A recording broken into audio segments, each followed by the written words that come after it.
بسم الله بسم الله الرحمن الرحيم.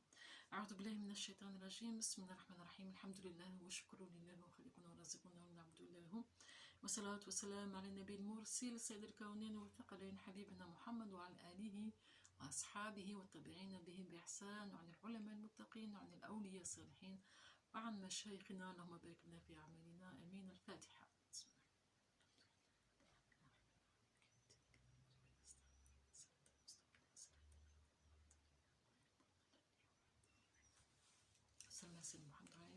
Salam, salut, bonjour à toutes et à tous. Alors, sur cette vidéo, je voulais partager une très belle histoire, une magnifique histoire qui est la nôtre. Et c'est l'histoire de la lumière mohammedienne. Donc, tellement c'est magnifique, tellement c'est extraordinaire, tellement c'est beau en fait. J'ai voulu la partager et en faire une vidéo. Alors, ce que je vais lire là, l'extrait que je vais lire, donc ça en fait c'est l'histoire de la création, de cette création, comment Allah subhanahu wa ta'ala a créé, a commencé la création. Et donc c'est une traduction, moi je lis en français parce que moi je suis francophone. Donc tiré de la traduction du livre Muhammad sallallahu alayhi wa sallam, The Messenger of Islam, de Haja Emina Adil. Haja Emina Adil qui est donc l'épouse de Sheikh Nazim de la Tariqa Naqshbandiya, qui sont les parents de Sheikh Mohamed Effendi, le Sheikh de la Tariqa Naqshbandiya aujourd'hui. Donc, Masha'Allah, Allah barik fihum. Voilà, Bismillah ar-Rahman ar-Rahim. Avant la création de la terre et de la mer, avant qu'il y eut le ciel et les étoiles, avant qu'il y eut le monde comme nous le connaissons, il y avait Allah Jalla Jalaluhu, et seulement Allah subhanahu wa ta'ala. Il n'y a jamais eu d'époque ou de temps où il ne fut. Il n'est jamais né, il n'a jamais été engendré. Il a toujours existé, toujours, depuis toujours et pour toujours. Quand le jour arrivera où sa grande et magnifique création d'étoiles et d'univers, où les humains et les djinns s'éteindront, Allah Jalla Jalaluhu sera toujours là, comme il a toujours été. De lui nous venons, et c'est vers lui que nous retournerons lors de notre dernier voyage. En réalité, il n'y a rien d'autre si ce n'est Allah Jalla Jalaluhu. Il y a très longtemps, Allah Jalla Jalaluhu décida de commencer la création du monde. Il souhaita que ce monde soit comme un miroir qui reflètera sa parfaite beauté et sa parfaite gloire. Alors il créa à partir de sa propre lumière rayonnante une petite lumière qu'il appela la lumière de Muhammad sallallahu alayhi wa sallam.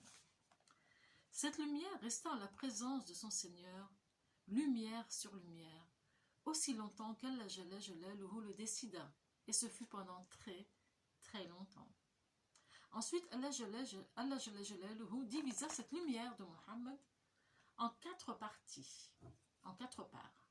De la première part, il créa le qalam, la plume céleste, d'où coulent les mots d'Allah Jalla Jalaluhu, créant et concevant ainsi la forme du monde par la volonté de son Seigneur. De la seconde partie, il créa Lawh al-Mahfouz, les tables gardées sur lesquelles le destin du monde serait écrit et prendrait ainsi forme. Subhanallah. Magnifique. De la troisième partie, il créa l'Arsh, le trône, qui sera le siège du pouvoir et de l'autorité garant de l'ordre dans le monde. Ainsi fait, tous restèrent dans la présence de leur Seigneur, aussi longtemps qu'Allah Jalla Jalaluhu le souhaita, et ce fut pendant très longtemps. Ensuite, Allah Jalla Jalaluhu ordonna à la plume d'écrire. La plume demanda, « Oh mon Seigneur, que dois-je écrire ?» Allah Jalla Jalaluhu lui répondit, « Écris La ilaha illallah, Muhammadun Rasulullah. » Et la plume s'exclama, « Oh, quel beau et grand nom est celui de Muhammad, qui est ainsi mentionné et uni avec ton nom sacré, ô Seigneur ?» Allah Jalla Jalaluhu répondit donc, « Ô chère plume, attention à tes manières. Ce nom est le nom de mon bien-aimé. C'est de sa lumière que tu as été créé, ainsi que les tables gardées et le trône. Si cela n'avait été pour lui, je n'aurais rien créé du tout. » Ensuite, Allah Jalla Jalaluhu demanda à nouveau à la plume d'écrire. La plume demanda alors, « Seigneur, que dois-je écrire ?» Et Allah Jalla Jalaluhu répondit, « Écris Bismillahirrahmanirrahim. » Avec tout le respect et la déférence qui s'imposaient, la plume entreprit alors d'écrire ces mots sur les tables et finit de les écrire en 700 ans. Quand la plume finit d'écrire ces mots, le Tout-Puissant dit, cela t'a pris 700 ans pour écrire 3 de mes somptueux noms. Le nom de ma grandeur, de ma miséricorde et de ma compassion. Ces noms bénis dont je fais cadeau à la nation de mon bien-aimé Muhammad sallallahu alayhi wa sallam.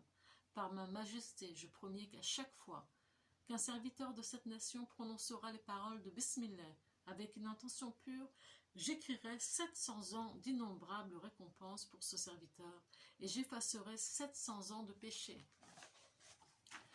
Alors bien sûr, on comprend que l'interprétation d'écrire Bismillahirrahmanirrahim n'est pas ce que nous on comprend, c'est-à-dire de prendre de l'encre et écrire Bismillahirrahmanirrahim. On se demanderait comment elle a pris 700 années, mais ça doit comporter d'autres séances, d'autres connaissances, voilà, dans ces écrits-là, voilà, des choses que je ne sais pas, voilà. Donc on se contente de ça, c'est magnifique et c'est tout. En tout cas, moi je ne le sais pas, peut-être que quelqu'un le sait, je ne sais pas. Ensuite, Allah Jalla Jalaluhu a divisé la part restante en 4 nouvelles parts. Et de celle-ci, il créa l'univers. De la première part, il créa les cieux. De la seconde part, il créa les terres. De la troisième part, il créa le feu et les djinns. Ainsi fait, tous restèrent dans la présence de leur Seigneur aussi longtemps qu'Allah Jalla Jalaluhu le souhaita. Et ce fut pendant très, très longtemps. Donc, la lumière mohammedienne qui a été directement prise de la lumière d'Allah Jalla Jalaluhu, de la lumière mohammedienne, Allah subhanahu wa ta'ala a divisé en 4. De ces 4 divisés,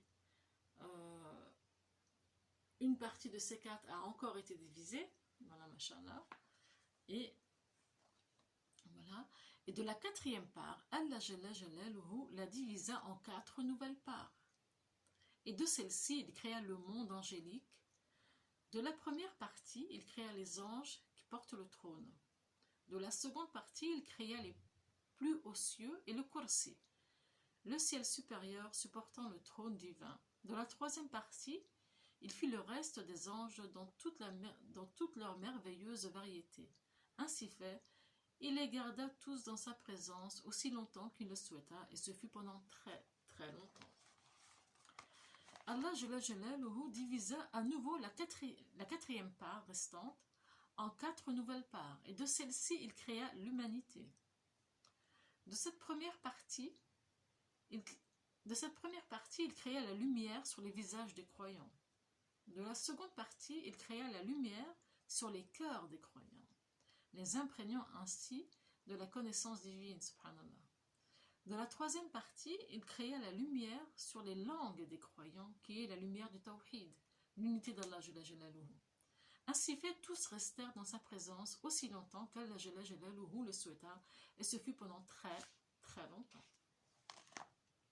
De la 4e part, Allah Jalla Jalaluhu créa les différentes lumières de l'âme du prophète Muhammad sallallahu alayhi wa sallam. Cela 360 000 ans avant la création du monde. Il a été formé de la plus belle façon et fait d'une manière incomparable, entièrement fait de lumière. Sa tête était faite de guidance, son cou d'humilité, ses yeux de modestie, son front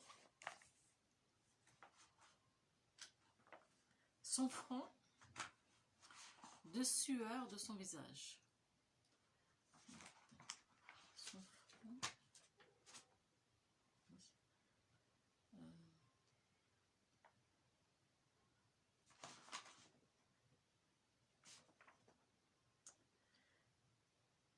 là, j'ai répondu à créer le monde à partir de...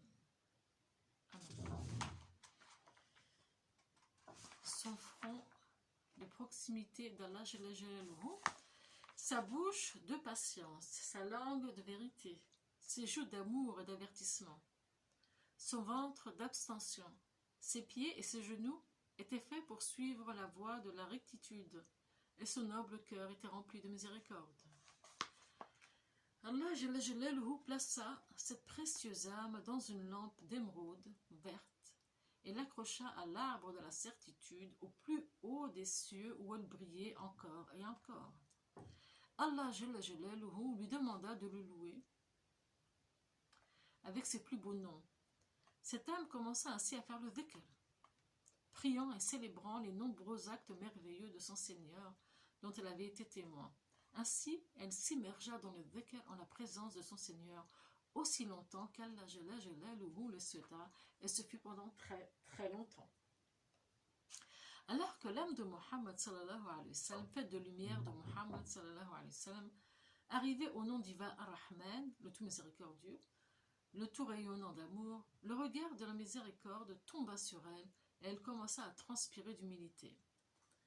Non pas la sueur d'un corps humain, mais une douce sueur de l'âme. Chaque goutte ressemblait à une perle lumineuse et sentait la rose. À partir des premières gouttes de cette belle sueur, Allah Jalla Jalaluhu a créé l'âme de tous les prophètes, en commençant par l'âme d'Adam, alayhi salam. Ainsi créées, les âmes des prophètes fixèrent de leur regard plein d'admiration et d'amour l'âme de Muhammad sallallahu alayhi wa sallam, qui le regardait en retour jusqu'à ce qu'elle soit complètement immergée dans sa lumière.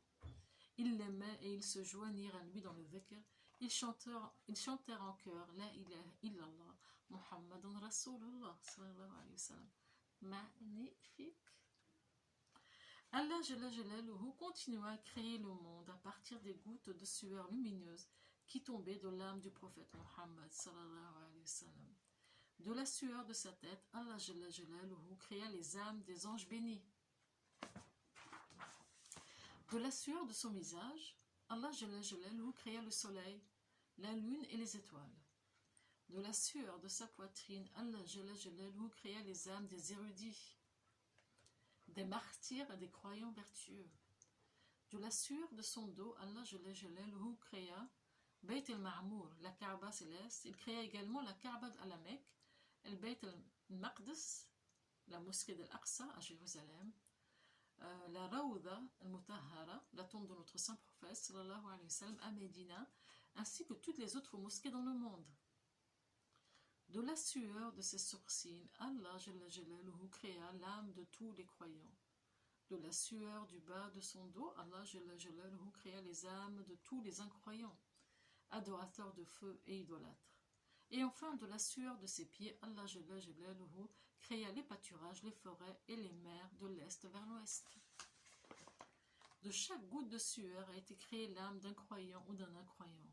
C'est pour cela qu'on appelle aussi notre saint prophète sallallahu alayhi wa sallam Abu Arwah, le père des âmes, subhanallah. Allahumma salli wa sallam ala sayyidina Muhammad wa ala alihi.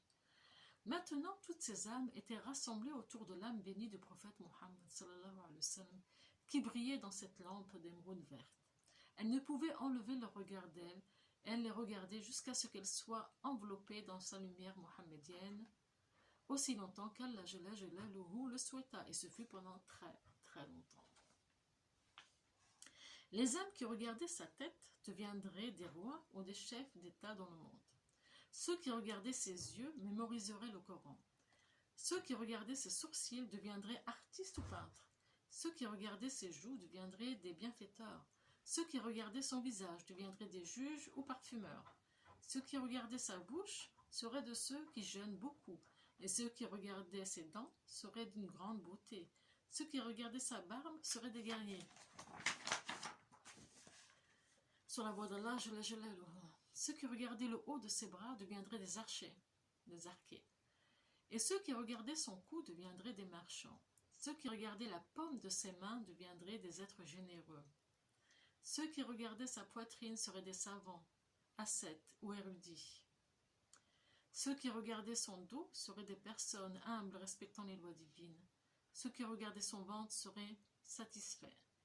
Ceux qui regardaient ses genoux prieraient beaucoup.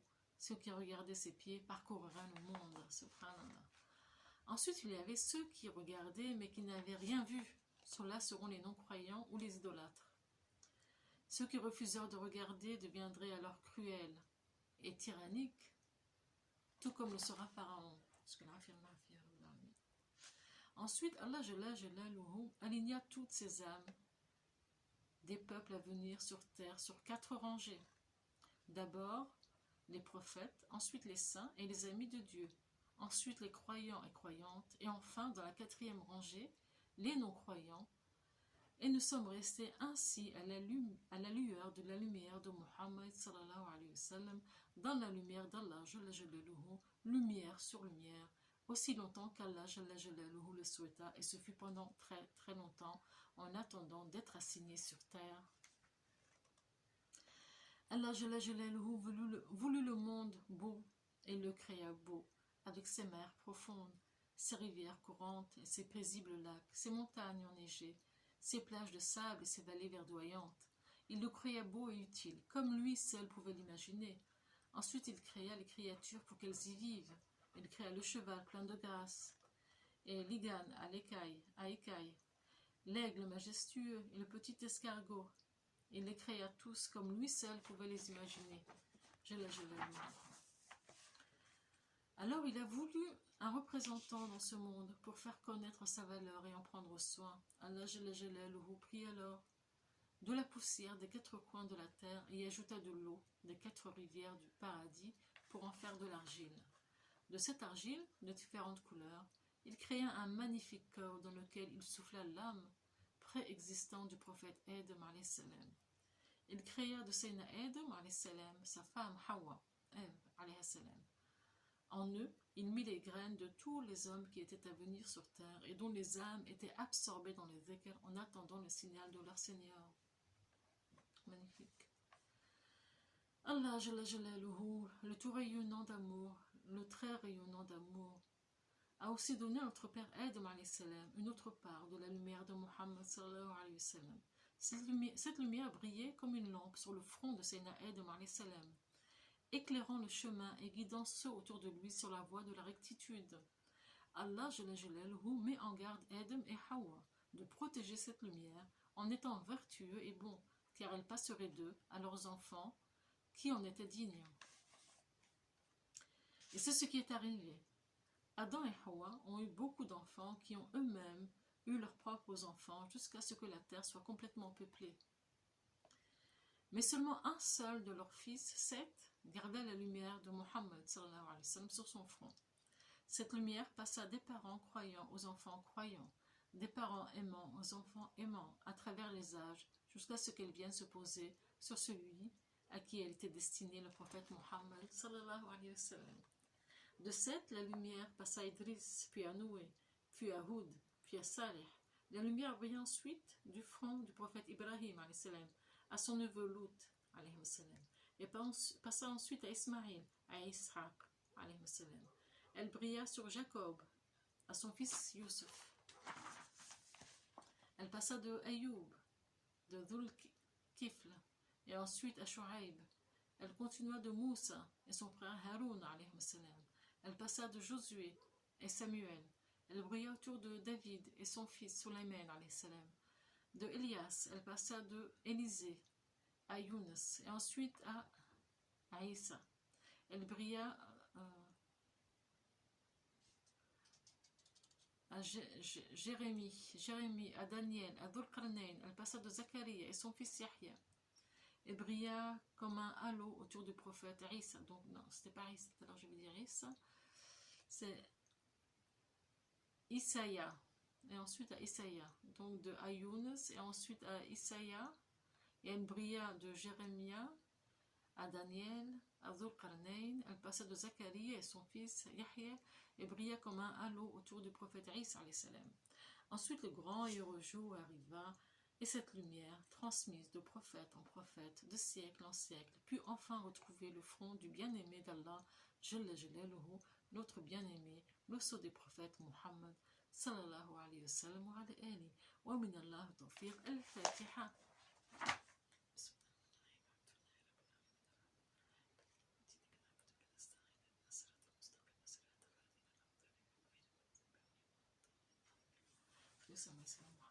Voilà.